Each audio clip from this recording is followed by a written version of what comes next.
Are you out there doing your best to get on with life? Because, as you already know, it's what you make of your life that really counts. And sometimes having a few shortcuts to help you on your way can be very useful.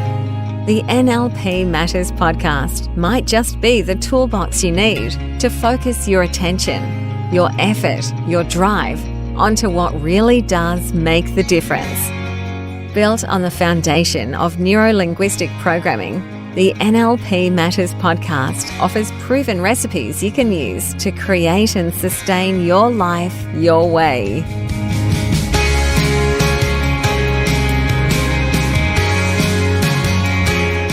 G'day and welcome to the NLP Matters Podcast. I'm your host, Jo Clark. But probably, as you can hear, my voice has not cleared up as I had hoped. So today you're going to have the pleasure of listening to my other half, Peter Drummond, who will host today's episode on my behalf. Thanks, Jo, and we look forward to your voice getting better and you being back on board next week. Since episode 16, we've been exploring the NLP technique called the Keys to an Achievable Outcome.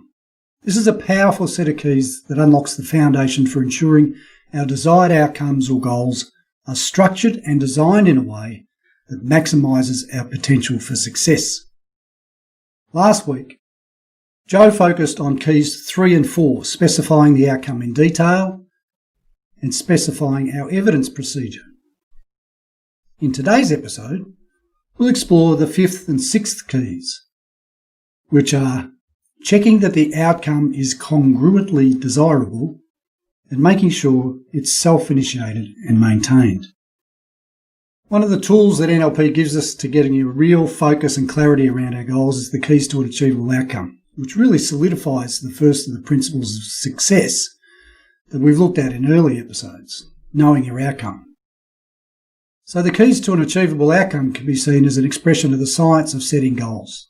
And it's great that we actually know what works when it comes to setting goals. So having covered steps 1 to 4, let's get into the next 2. The 5th step in the keys to an achievable outcome is to ask ourselves, is the goal congruently desirable? Now this is a really good question for us to think about, because it's a question that is designed to get to the heart of what motivates us to achieve our outcomes. This step that has us check whether our outcome is congruently desirable is all about aligning our conscious mind with our unconscious mind. Because unless they're aligned, we're going to find it very difficult to achieve our goals. We might have stated our outcome in the positive, which was step 1, specify the present situation, which was step 2, describe the outcome in detail, step 3, and clearly describe the evidence for how we'll know when we've achieved it, step 4. And yet here we are trying to achieve this outcome, and we're just not getting there. And yet we know we have the skills and capabilities to achieve the goal, and we believe that we can achieve it, but it's just not happening. And then we might beat ourselves up for it, for not being good enough or not achieving it. Clearly, something isn't right. And we can get all logical about it, thinking everything seems to be in place, tick, tick, tick. But that's just going to create things like frustration and confusion. Whereas chances are, it's because for some reason, our conscious and our unconscious mind aren't on the same page. Now this might be for a variety of reasons. Odds are that somewhere there's a conflict. It might be with our beliefs, our identity, our values, or it may be that in achieving our goals our needs are just not being met. For example, I might be working in or have started up my own small business and I've set myself a sales target for the quarter, so for 3 months, and it soon becomes abundantly clear that I'm not doing anywhere near enough sales to meet my target. And yet I've done the sales training, I think I'm a good communicator, I've got the leads, but I can't seem to close the sale. What's the problem? Well, it might be that I have a conflict in terms of my identity. If I've seen myself as someone who can't sell in the past, then that might have formed part of who I see myself as being. And one of the jobs of my unconscious mind is to preserve my identity. So it's not too happy about doing something that threatens it, and so it might sabotage the outcome. There may be other beliefs that are associated with this identity, beliefs like, if I sell to people, they won't like me. And this in turn might be closely linked to my needs, like a need to be liked, being in conflict with the need to do sales. Now, there are other identity-related conflicts that signal a lack of congruence, such as, I'm not good enough, or I'm not worthy. We hear these a lot from clients who are having trouble, for example, losing weight. Someone might set this goal based on judging themselves harshly, like they're standing outside of themselves, looking at themselves thinking, I'm overweight, I'm not good enough. So the unconscious mind rejects the goal. Now, if we have the skills and capabilities and an attitude of, yes, I believe I can do this, and we're still not achieving it, then the goal is not congruent. And whenever we are incongruent, we need to ask ourselves, where am I out of alignment? Is it with my values, my beliefs, my core needs?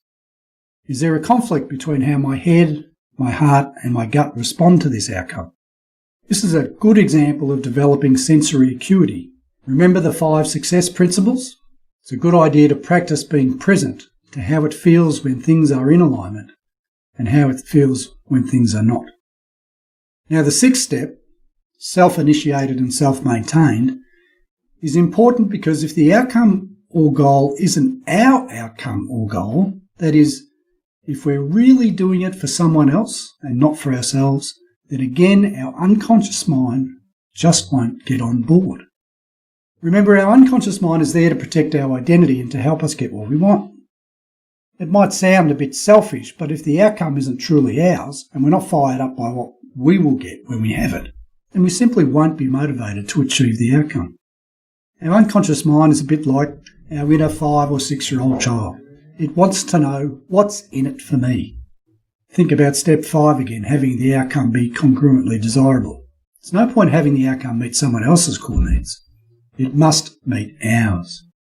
So just before we look a bit more at how specifically these steps work, let's quickly recap on what these steps 5 and 6 mean.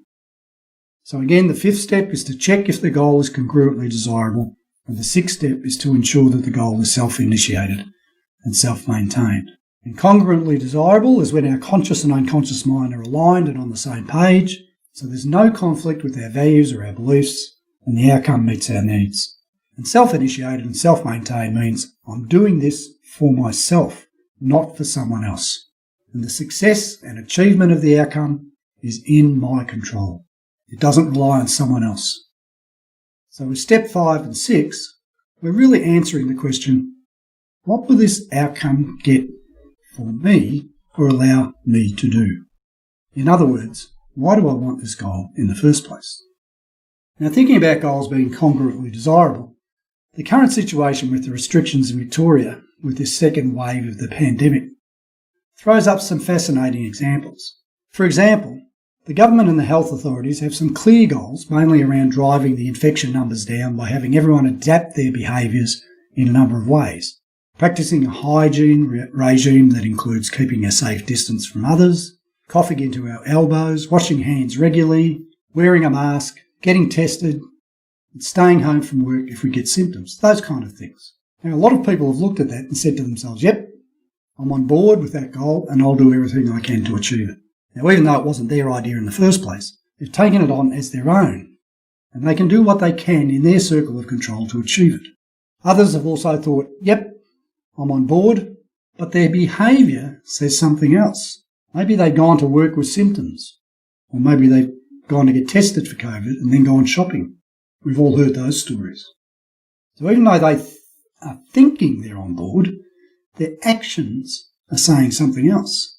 There's some internal conflict that has them behave in a way contrary to their stated intention. It might be, in the case of going to work with symptoms, that they wouldn't get paid if they didn't go to work. So there might be a conflict between doing the right thing and having the money to support their family.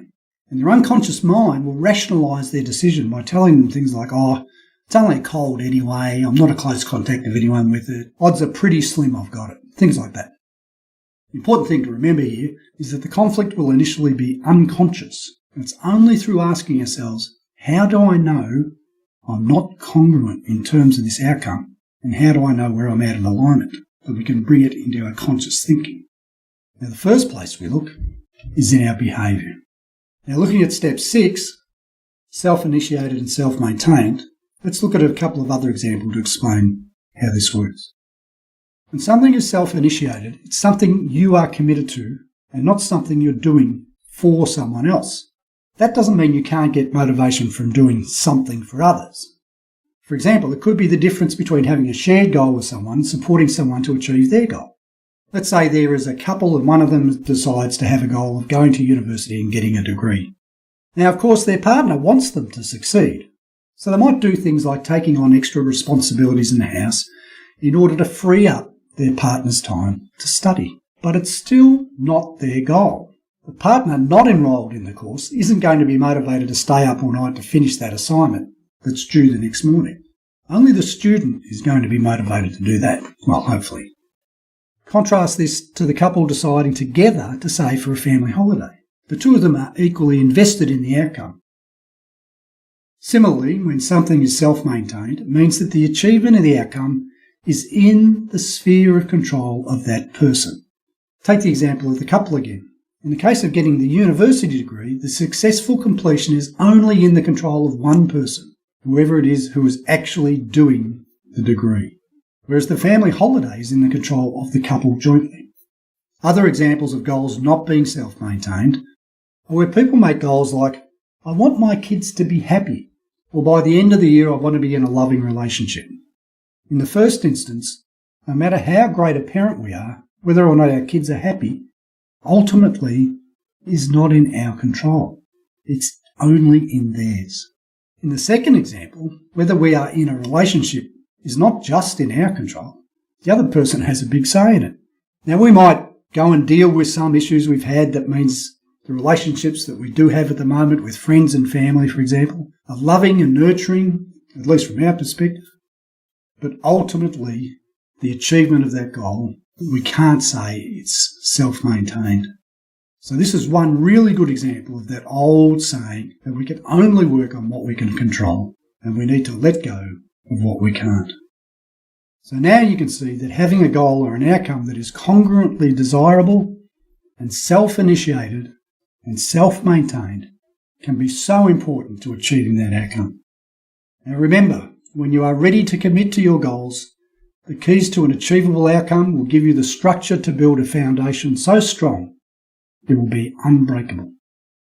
So join Joanne in the next episode as she explores the next 2 steps of the keys to an achievable outcome.